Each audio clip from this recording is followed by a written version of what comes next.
welcome. I'm Barkha Dutt. You're with the Mojo Story. Is the United Kingdom guilty of a vaccine racism? That's the big question today, uniting for once the ruling party and the opposition. Let's bring up our big story today. We have a very special newsmaker coming up moments from now. But India is reacting sharply to the United Kingdom's decision to have one set of rules for Indians who are fully vaccinated and another set for some other countries. The UK has announced its new rules still requiring fully vaccinated Indians to be treated as if they are unvaccinated. India has raised this officially, with Foreign Minister Jaishankar urging early resolution in a meeting with his counterpart. Indian officials are talking about the possibility of a reciprocal tit-for-tat measure. In the meantime, Shashi Tharoor was among the first to protest what he called the offensive double standards of the UK, pulling out in protest from multiple events, including a Cambridge University debate and several launches to mark the release of his book. We look at the entire question of racism. Is the United Kingdom still acting like a colonialist power, or is there something more to this than meets the eye? And how should India respond? Let's go across to Shashi Tharoor, who is, of course, joining us from his home state of Kerala. But like I said, caught the headlines as he pulled out of those protests. What made you do that? Was it inconvenience that you'd have to quarantine for 10 days, or was it a protest? Both, in the sense that, I do find that double standards that people apply can be very difficult for any sensible person to accept. And I knew perfectly well that the Covishield vaccine, which I've taken 2 shots of, was actually invented by Oxford AstraZeneca and manufactured in India under license from them. So much so that when we were still exporting vaccines at the beginning of this year, in March, this Pune factory of Serum Institute of India sent 5 million shots to the UK, where presumably they were repackaged and injected into British arms as AstraZeneca. So the idea that the same vaccine manufactured by a licensed facility in India is unacceptable when taken by Indian citizens or Indian residents, and is acceptable when taken by others, including, I gather, Pakistanis and Bangladeshis, that is something that really sticks in the throat. And so I objected to that and said I won't come. But equally, I agree with you. I mean, I don't have, in the kind of busy schedule I live with, I don't have 10 days to sit in quarantine and twiddle my thumbs in order to satisfy the whims of some British bureaucrat. So I said, no, I'm not going to do it. And that's essentially the twin reasons why I decided I could not go ahead with a rather long planned trip, both for my publishers and for the students of the Cambridge Union.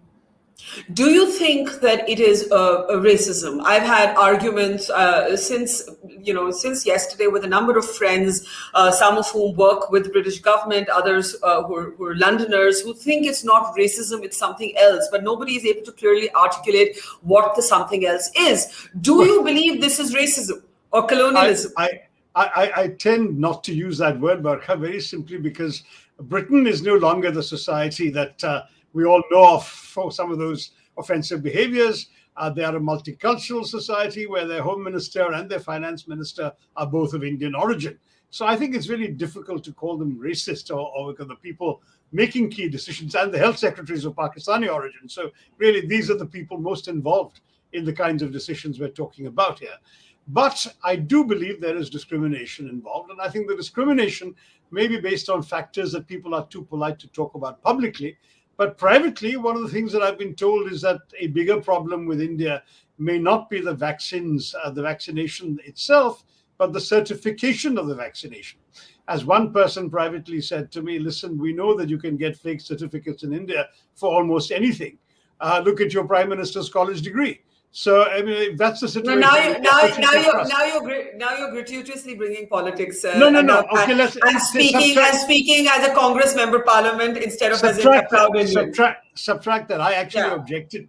I objected, saying, listen, nowadays our certificates have QR codes, and therefore it's not quite so easy to forge as indeed some of the certificates of the olden days, and therefore it may be that you can find technically appropriate ways of verifying the authenticity of a certificate.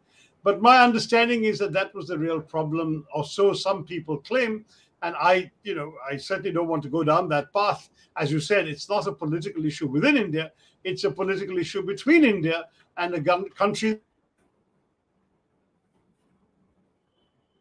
India, and trying to create a new trade agreement and better relationships with our country.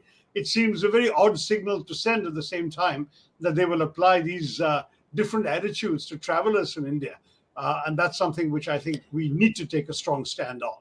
Were you convinced about this explanation? Because it was one given to me as well, that the problem is obviously not the vaccine. After all, Covishield is being mass produced at the Serum Institute, and 5 million sort of British citizens have also been administered that same vaccine. But the problem was the certification. Somewhere, the reason that doesn't add up to me is that then I would be much more skeptical about a country like the United States of America, where half the country does not want to get vaccines, and therefore would be much more inclined to get a Farzi certificate for the purpose of travel than Indians, who I think would want this vaccine and do want this vaccine. We've not seen any significant vaccine hesitancy except in the very early stages when the vaccine rolled out. And so I'm not sure. I mean, how did you feel when you heard this explanation? Yeah, I thought, frankly, that it's a bit specious. That's maybe where the colonial attitudes that you were asking about really come in. The notion that in countries in Asia and Africa, somehow the standards that are applied are not what the first world is used to.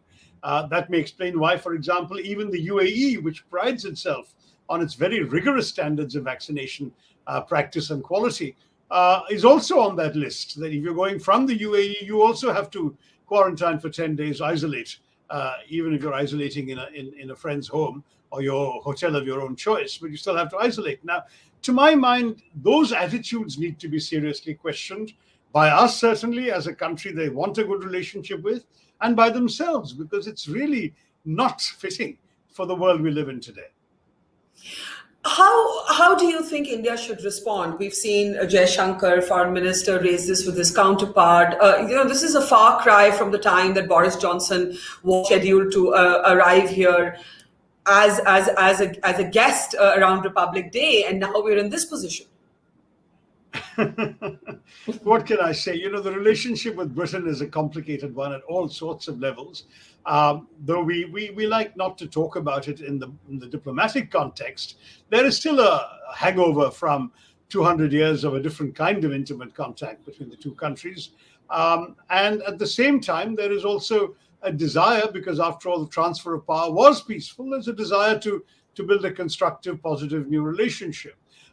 Right now, there was, not just right now, the last 4 or 5 years, has been a real impetus from post-Brexit Britain, which is anxious to create new partnerships, and India is seen as an obvious alternative, for example, for a free trade agreement once that the EU agreement has collapsed. And in India's turn, in all fairness, we have not been unfriendly. When Prime Minister Modi went to the UK, he made it a point to say that, others have addressed the issues of the past. I want to focus on the future. As you rightly said, he invited Prime Minister Johnson to come for the Republic Day, though he wasn't able to make it for that. He came for something else. But still, there's been enough gestures made on both sides. But let's face it, one of the basic principles of international relations is reciprocity. And reciprocity means that we should expect to be treated the way we treat them, and they should expect to treat us the way they expect us to treat them. That's fair is fair.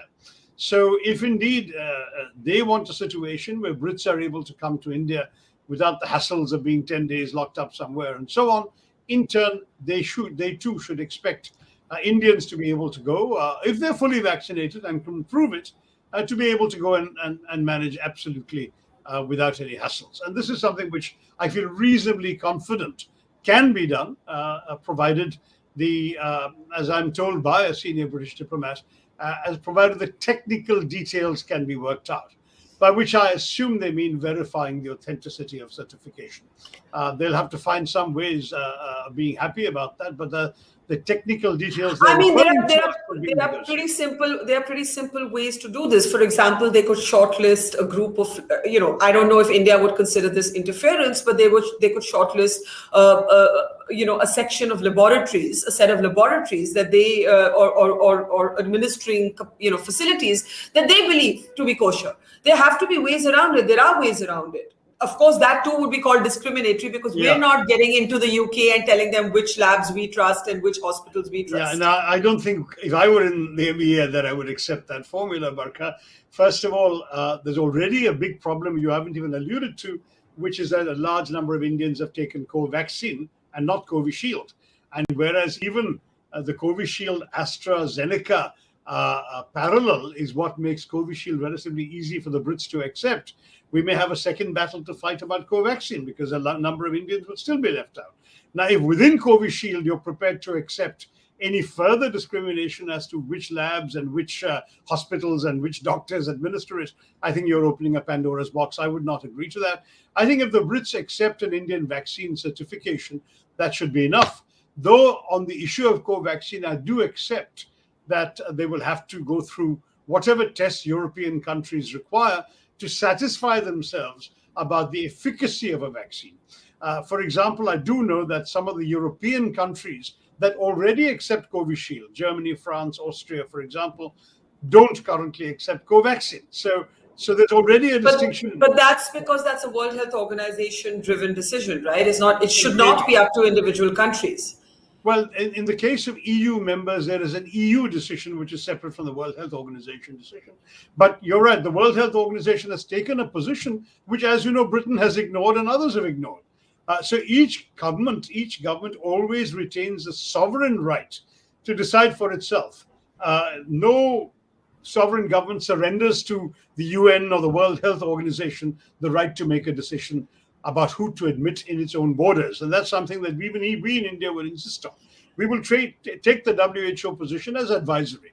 But if we feel it's in our interest as Indians to have the kind of clearances that make it easier for our people to travel, then I think we should go ahead and go through whatever hoops, whatever procedures we need to go through to get those clearances. Go ahead. Which is very simply that this entire debate is frankly seriously exaggerated, because the honest truth is vaccines are still in uncharted territory because the blessed virus has been mutating every other day. I saw an article yesterday that there is now a new mutant in Japan that no one has seen before. How many vaccines are you going to take to protect yourself against every possible version? All that a vaccination demonstrates is you've taken some precautions. It does not guarantee that you won't catch a new mutant. It doesn't therefore guarantee you won't. So you can instead, in your own countries, insist on certain COVID protocols, masking in public events and closed spaces and so on, and let people travel. Because if we didn't do this, my worry is that the entire world as we know it will grind to a halt. We really need to restore some semblance of normality to international travel, international contacts, and so on. And the way to do it is tell people, take whatever vaccine is available, show us that you've taken it, wear masks wherever you go. In our country, we insist that you have to have masks in public spaces, masks in closed rooms, etc. And then, we live with the consequences. I agree with you. Only sensible way for any country to run. I think we are really making too much of this whole thing, and it's become, I think, beyond the point, irrational. I agree with you. And we do know that so far vaccines do guard against deaths and hospitalizations. And that's, I think, the best that we can hope for. Towards the end, two questions. The government, our government, is talking about opening up exports of vaccines and the vaccine Maitri program again. The vaccination record has been stupendous in the Prime Minister's birthday and pretty decent before and after as well. Still not necessarily hitting the 10 million we need to every day to meet the December targets. Would you support, as an opposition leader, the vaccine Maitri program resuming? Well, I have been a supporter of vaccine Maitri until I discovered that the government had seriously failed to order enough vaccines for Indians. And then we had the horror of the second wave, which I know touched you personally and in a much less significant way me personally, when 4 members of my family, including myself, got COVID, despite being vaccinated, I might add. But anyway, what I wanted to say was that if you look at vaccine Maitri, it's a laudable thing. It's an example of good global citizenship that we would all normally applaud India for doing. But I say this as an Indian citizen, not just as an opposition MP. It seems to me that the first duty of the government of India is to ramp up production to sufficient levels that every Indian citizen who wants to be fully vaccinated, that is to take 2 shots, should have access to vaccinations for that purpose. We should never again see signs outside pharmacies and clinics saying we've run out of vaccines, no vaccines today, come back later, as we saw sadly on many, many occasions in many places, including Mumbai, in the course of the summer. And on this, I might stress that we only have 15% of our population so far who have taken 2 shots. The 750 million and so on is wonderful, but the vast majority of those who have received vaccines have only received 1 shot. And I think we really need to recognize that in a country like ours, especially with all the sort of continuing worries about a third wave, which I hope will be dispelled, but which is certainly not yet gone from our consciousness, that we will not ever do again what we did at the beginning of this year, which is to ship vaccines abroad when Indians are lining up and not getting them. Do you then say that at this point it's a no to the Vaccine Maitri program? At this point? My answer is not as simple as that. My answer is, government, please tell us, have you ordered more production? Have you authorized companies, the current companies that make Covaxin and Covishield, to sub-license to other factories, if necessary owned by other companies, in order to significantly multiply production by a factor of, say, 2? If you haven't done that, then are you planning to take away vaccines from those states that have ordered them in order to send them abroad? I want straight answers from the government before I'll take a stand, Barkha. My position in principle is I want Vaccine Maitri, I applaud it, but as an opposition MP, as an Indian citizen, I'm concerned about my own fellow citizens, my own voters. I want them to have what they need first. The government says we're producing so many vaccines now that we have plenty to vaccinate everybody who's lining up for a vaccine or signing up on the COVID app. Great. I will have absolutely be the first to stand in line and applaud Vaccine Maitri, which I sometimes some would say foolishly did when it started in February last year. I did an article in a globally syndicated column saying, look at India, what a wonderful thing to do. And then the next month I discover we have only ordered, the government had only ordered 11 million doses for the entire country as of that date. How on earth could we have been irresponsible enough to ship vaccines out without ordering for our own people? So my point is, don't make that mistake again this year. Make sure that you've ordered. I've not heard about sub-licenses. I've not heard about additional factories. We all know what the production quantities are currently coming out. Unless you can significantly ramp that up, you cannot be in a position where people in Maharashtra or Kerala or Bengal have to find that vaccines are not available when they want them, but people in Barbados or Malawi or some other countries are having them, because I'm grateful that India is standing tall in the world, but I don't think we can stand tall in the world if our own people are suffering. Fair enough. Fair enough. To close, one of your most popular videos, still viral on the internet, is when you spoke about how the empire owed reparations to India for the colonial atrocities that it had inflicted on the Indian people. Now, you said you would hesitate to use the word racist for what the British are doing because it is intrinsically a multicultural society and government today, including people of Indian origin. Fair enough. But when the United Kingdom decides that India is that sort of country that will cut corners, that the culture is one of cutting corners, that the certificates could be more fuzzy here than they could be in other countries, do you take that on your chin and say, maybe that happens? Or do you say that's really offensive because why are you not saying the same for country A or country B? If you do not use the word racist, what is the adjective you'd use to describe the double standards by the United Kingdom? Imperial. I think you actually said colonial when you first began the conversation. I think, Barkha, there are certain attitudes towards the quote-unquote third world, which the so-called first world needs to grow out of. And I think this particular episode has shown us that some of these attitudes really, really need to change. Now, I will insist they are changing.